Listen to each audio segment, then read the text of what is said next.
안녕하십니까. 2025년 1월 25일 최병무 팩트 시작하겠습니다. 서울중앙지방법원이 윤석열 대통령의 구속기간 연장을 허용하지 않았다. 이렇게 제가 오전에 말씀을 드렸었죠.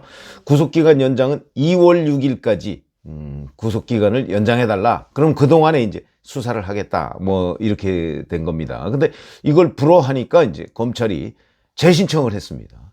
자, 그러니까 윤석열 대통령 변호인단이 이런 입장문을 발표했습니다. 검찰이 구속기간 연장을 재신청한 것은 공수처법의 문헌에 정면으로 반하는 것이다. 그동안의 위법에 또 다른 위법을 얹겠다는 거다.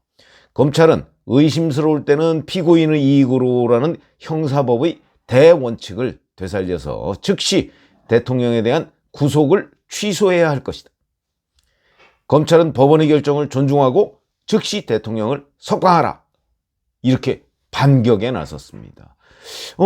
이게 이제 굉장히 법률적인 의미다. 제가 그렇게 말씀을 드렸는데, 이제 법률적으로는 지금 변호인단의 얘기가 저는 반드시 맞는다. 이렇게 생각하지 않습니다. 그러나 정치적으로 보면 더 이상 구속기간을 검찰이 연장하면 안 된다. 이런 걸 법원이 제동을 걸어놨기 때문에, 그렇다면 검찰로서는 석방을 하든가 아니면 바로 다른 조치, 그거는 이제 구속 기소죠. 기소를 해라. 이런 의미가 되는 거죠. 근데 정치적으로 보면 일반 국민들은 연장이 안 된다 그러면 뭔가 구속을 했던 게 잘못된 것 아닌가 하는 느낌을 준다. 그래서 이제 정치적으로는 윤석열 대통령한테 조금 이득이 되는 효과를 가져올 것이다. 제가 이렇게 말씀을 드린 적이 있었죠. 그건 아마 정치적 의미는 저의 분석이 맞을 것이고요. 다만 법률적으로는 꼭 그런 건 아닙니다. 그러나 어찌됐든 간에 변호인단으로서는 법률 플러스 정치까지를 가미해서 지금 역공. 이거는 공수처에 대한 역공으로 보셔야 되는 겁니다. 그걸 지금 취하고 있고요. 검찰은 원래 이 구속기간 연장을 좀 받아놓고 그리고 나서 이제 윤석열 대통령을 수사를 해서 2월 5일 전후에 구속 기소를 하려고 계획을 해놨던 거죠. 물론 윤석열 대통령이 검찰의 수사에 공수처에서처럼 검찰에서도 검사들의 질문에 답변을 안 할 수도 있죠. 이거는 미지수지만 여하튼 검찰로서는 검찰은 공수처와 다르다. 우리는 아마추어 수사기관이 아니다 하는 걸 이번에 단단히 보여주려고 벼르고 있었고, 심지어는 일부 언론 보도에 따르면 또 일부 유튜버들도 그렇게 설명을 했습니다만은 공수처에서 넘어온 수사 기록을 완전히 무시하고 검찰에서 새롭게 뭘 하겠다. 새롭게 조사해서 기소하겠다. 이런 거를 거의 공개적으로 드러냈거든요. 저는 이게 검찰의 발목을 잡았을 수도 있습니다. 공수처 거 완전히 무시하고 새롭게 하겠다 그러니까 오늘 김석범 영장전담 판사가 얘기한 게 적극적 전면적인 검찰의 수사는 공수처법에서 허용하지 않는 거다. 그러니까 빨리 재판에 넘겨라. 이런 취지를 담고 있거든요. 그러면 검찰도 제대로 된 법률 검토를 안 하고서 욕심만 앞세웠던 것 아니냐. 이런 의미가 된다. 공수처법에는 그렇게 안 돼 있는데. 이런 것들이 이제 검찰과 공수처가 서로 공다툼을 하고 뭔가 자기 조직 이기주의 이런 거를 드러내려고 하다가 한꺼번에 제동이 걸렸다. 이렇게 판단할 수도 있다. 저는 그런 견해에 동의하는 편입니다. 처음부터 다시 수사 어쩌고 다 쓸데없는 허언이 돼버린 거죠. 자, 일단 구속기간 연장 재신청을 해놨습니다.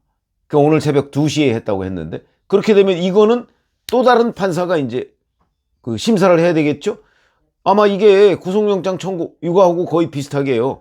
오늘 밤이나 아니면 이것도 또 내일 새벽까지 갈 수도 있습니다. 그러니까 내일 아침 제가 유튜브를 해드릴 때는 이 영장 구속기간 연장 재신청에 대한 법원의 결정에 대해서 또 제가 말씀을 드려야 될 겁니다. 아마 받아들여지기 어려울 겁니다. 왜 어렵냐? 이 똑같이 서울중앙지법이거든요. 서울중앙지법에서 전날 영장 전담 판사가 결정한 내용을 그 다음 판사가 뒤집는다? 대혼란이죠. 그리고 제가 보기에는 상식적으로 김석범 영장 판사가 얘기한 게 맞는 것으로 보입니다. 그렇기 때문에 이거에 뒤집힐 가능성 법조인들 얘기를 들어보면 거의 없다. 그러니까 아마 오늘 밤에 이 부분에 대해서 다시 불허가 될 가능성이 높다. 그렇게 되면 이제 검찰은 선택의 여지가 없습니다. 구속기간 연장이 안 되는데. 근데 검찰이 지금까지 하는 얘기는 사실은 27일까지 이제 체포적부심 그 기간을 빼야 되거든요. 그래서 그 기간을 빼면 아마 27일이 구속기간 만료. 그러니까 그거는 순수하게 공수처가 구속을 할 수 있었던 기간. 이렇게 지금 계산을 하고 있으니까 그러면 뭐 26일이나 내일이나 아니면 모레 뭐 이렇게 이제 뭐 결국은 구속 기소를 하겠죠. 여기서 이제 일부 그 언론 매체들이나 유튜버들 보면 석방할 수도 있다 뭐 이렇게 얘기를 하는데 글쎄 제가 취재해 본 결과로는 그리고 다수의 법조인 뭐 또는 검찰 쪽에 취재해 본 결과에 지금 그럴 가능성은 없다고 합니다. 그러니까 이렇게 되면 검찰이 결국은 구속 기소밖에 없는데 공수처의 빈손 수사 이거를 그대로 가져다가 법원에다가 넘기는 거죠. 이렇게 되면 이제 공수처의 빈손 수사라는 것이 아마 더욱 커 보일 겁니다. 공수처는 아무것도 수사한 게 없습니다.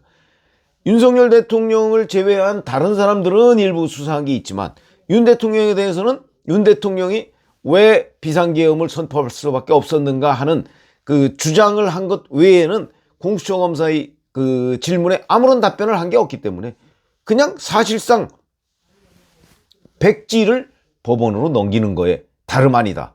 그만큼 공수처가 쓸데없이 시간만 끌었다 하는 부분이 더 부각된다는 거죠.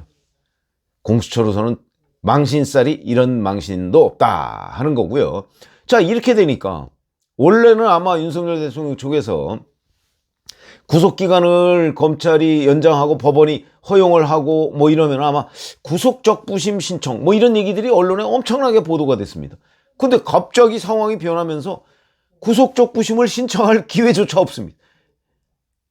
응? 이제는 뭐 검찰이 남은 거는 이제 구속 기소밖에 없으니까. 그럼 적부심 신청은 물 건너간 거죠. 그렇게 되면 이제 윤석열 대통령 측에서는 자, 이제 구속적부심 신청도 못하네. 당장 뭐 내일쯤 구속 기소가 될 가능성이 대단히 높으니까. 이렇게 되면 이제 무슨 선택이 있느냐. 구속을 취소해달라. 아까 윤석열 대통령 변호인단이 그런 주장을 했었죠. 그 다음에 이제 나중에 구속 집행 정지 뭐 이런 것도 다 이제 물 건너간 거고요. 이런 것들은 대개 구속을 했을 당시와 사정이 달라졌다. 이래서 이제 청구할 수 있는 건데 기소가 되면 그런 것도 다 못하고요. 이제는 보석 청구가 가능합니다. 보석 청구. 이제 재판으로 넘어가니까 보석을 해달라. 이게 가능한 거죠.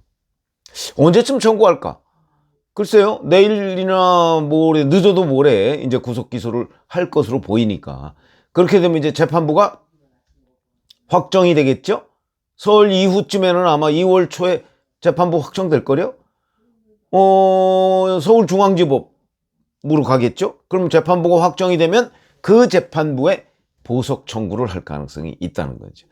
윤 대통령 쪽에서는 이 보석에도 제법 기대를 걸고 있는 것으로 보입니다. 왜냐하면 구속적부심이라는 거는 구속이 합당하냐 합당하지 않느냐, 증거인멸이나 도주의 우려, 사안의 중대성 뭐 이런 것들이 합당하게 판단을 했느냐 안 했느냐. 물론 이건 나름대로 의미가 있죠. 왜냐하면 이게 서부지법에서 한 거기 때문에 중앙지법에서 만약에 했다면 좀 다른 판단을 할 수도 있었던 것 아니야? 뭐 이렇게 생각할 수도 있죠. 그러나 어찌됐든 그거는 그야말로 구속이 합당하냐 이것만 판단하는 거고요. 이 구속적부심이 아니고 이 보석은요, 그거보다는 훨씬 더 지금 구속 상태로 이렇게 재판을 받는 것이 합당하냐 하는 부분에 대해서 윤석열 대통령 측이 더 길게 판사를 설득할 수 있는 기회가 된다고 합니다. 보석이라는 게 보증석방 이런 뜻이거든요. 보증석방.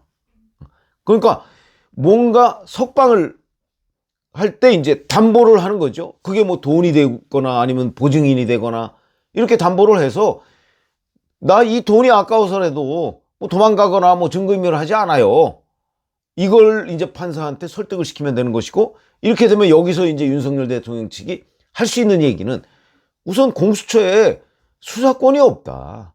수사권이 없는 데에서 내가 부당하게 지금 구속을 당한 상황이다 하는 걸 주장을 또 할 수가 있고, 단순한 구속적 부심하고 다르다는 거죠, 보석 청구는.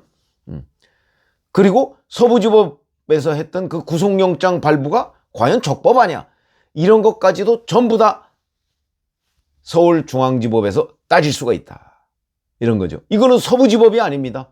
서울중앙지법이라는 거죠. 그런 점에서 본다면 구속적 부심보다는 훨씬 더 윤석열 대통령 측이 그 본인들의 주장을 설명할 기회를 더 많이 갖게 된다, 이런 점에서는 윤석열 대통령 변호인단 측이 아마 그 좀 기대를 할 가능성이 대단히 높습니다. 현직 대통령인데, 현직 대통령을 구속시켜 놓은 상태에서 재판을 받는다? 그렇게 되면 6개월이거든요. 구속 기소를 한부터 2개월 단위로 이렇게 연장을 해서 2번까지 가능하니까 최장 구속 기간이 6개월입니다. 그럴 만한 이유가 있느냐?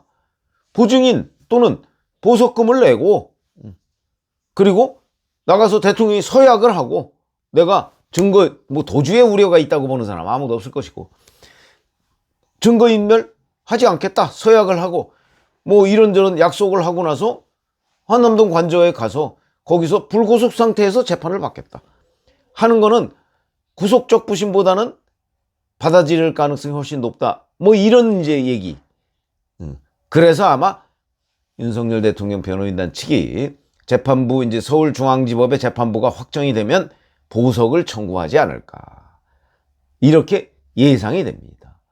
뭐 사실 어찌 보면 그 길밖에는 없다. 그래서 만약에 그게 안 받아들여졌다 그러면 불구속 상태에서 재판을 받는 거고요.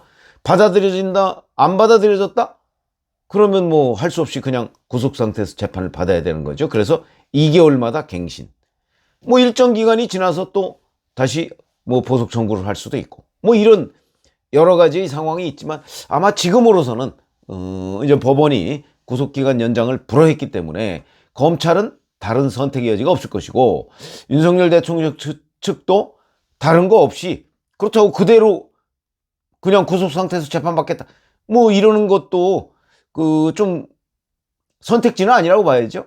그래서 아마 이렇게 해서 구속 기소가 되면 2월 초 중순쯤에 재판부가 확정되고 난 뒤에